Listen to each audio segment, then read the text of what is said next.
మండల పరిధిలోని గూడూరు గ్రామంలో శ్రీ గురుపీఠంలో శ్రీ శ్రీ శ్రీ విశ్వయోగి విశ్వాంజీ మహారాజ్ దివ్య ఆశీస్సులతో పెదగూని చిన్నారం రమాదేవి శివకుమార్ గౌడ్ దంపతులు నూతనంగా నిర్మిస్తున్న శ్రీ దత్తాత్రేయ మహాస్వామి ఆలయం, షిరిడి సాయిబాబా ఆలయాలు ప్రతిష్టకు ముమ్మర ఏర్పాట్లు చేస్తున్నామని వేద పండితులు బ్రహ్మశ్రీ శాస్త్రుల వామన శర్మ మీడియాతో వివరించారు.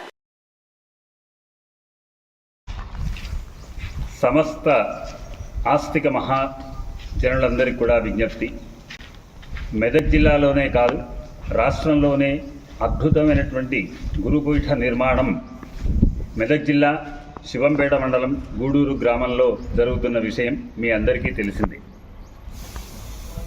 శ్రీ జిన్నారం పెద్దగోని శివకుమార్ గౌడ్ గారి ఆకాంక్షలకు అనుగుణంగా ఈ గ్రామంలో నిర్మించబడుతున్నటువంటి శ్రీ గురుపీఠ నిర్మాణం చివరి దశకు చేరుకున్నది.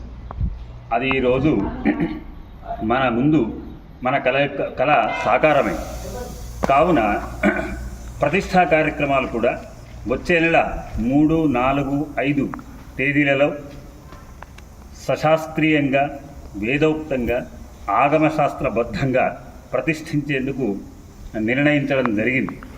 ఆ 3 రోజుల పాటు అనేక ధార్మిక కార్యక్రమాలు, సంతుల యొక్క అద్భుతమైనటువంటి సందేశాలు మీ అందరికీ కూడా అందించబడతాయి. అంతేకాకుండా భక్తులందరికీ కూడా అన్ని సౌకర్యాలు కూడా ఇక్కడ అంటే మంచినీటి వసతి కానీ, తర్వాత భోజన వసతి కానీ అన్నీ కూడా కల్పించడం జరిగింది. కావున రాష్ట్ర ప్రజలే కాకుండా ముఖ్యంగా మెదక్ జిల్లా ప్రజలందరూ కూడా అధిక సంఖ్యలో పాల్గొని ఈ స్వామివారి యొక్క విశేషమైనటువంటి ప్రతిష్టా కార్యక్రమాన్ని తిలకించి తీర్థప్రసాదాలు స్వీకరించి అన్న ప్రసాదాన్ని స్వీకరించి మీ యొక్క జన్మను చరితార్థం చేయగలరని కోరుతున్నాము.